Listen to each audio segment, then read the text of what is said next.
The former Georgian police officer has been sentenced to at least 35 years in prison for the savage and premeditated murder of two friends in Goodmayes during a drunken Russian New Year celebration.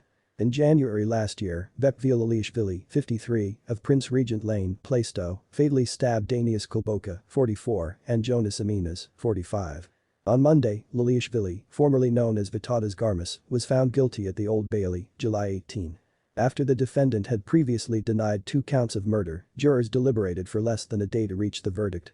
The 3 Lithuanian victims were discovered dead shortly after midnight on January 10 at Mr Kulboka's home in Tavistock Gardens, where they had spent the night drinking. Laliashvili, who worked for Georgia's Ministry of Internal Affairs before moving to the UK in 2005, allegedly attacked the pair for unknown reasons, though it was claimed he owed the victims £30,000.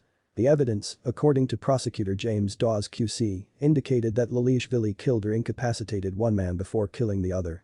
He used knives he found at the house to stab Mr Kulboka 8 times and Mr Semenas 52 times, some of which were very deep.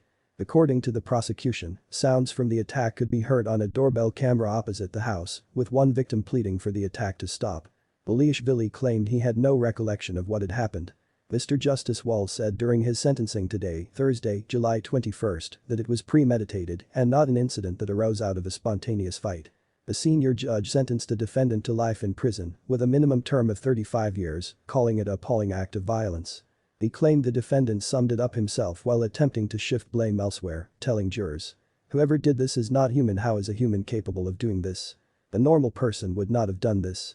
The judge ruled that it was a planned offense, despite the fact that the evidence was insufficient to convict on the basis of murder for gain.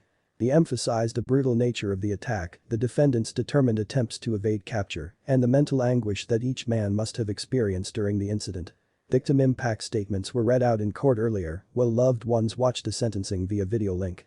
Mr. Kulboka's ex-wife, Agnes Kulbokian, described him as a devoted family man. "Our family lost Dainius, and our hearts are completely broken," she said. "It's not just ours, friends and close family are going through it with us. He was the most compassionate person on the planet. He never turned his back on anyone and was always willing to lend a helping hand or offer support. She talks about Dad every day and still believes she will see him, waits for his call, and will not delete any messages," she said of the effect on their teenage daughter. "It only takes 1 second for fate to change one's life," Mr. Semenas' family said in a statement. "On January 10, 2021, our lives were completely transformed. We learned of the passing of a son, brother, uncle, and friend. We can't believe someone chose to take his life in such a cruel way. It appears that we are not from the same planet." According to the court, Mr. Semenas supported a project in Lithuania to fulfill the Christmas wishes of poor children. This was an all-day drinking session that started at 11 a.m. and escalated into what was at the end of everything a savage, frenzied double murder, with all the hallmarks of rage and complete lack of any inhibition, said Matthew Sherritt QC in mitigation.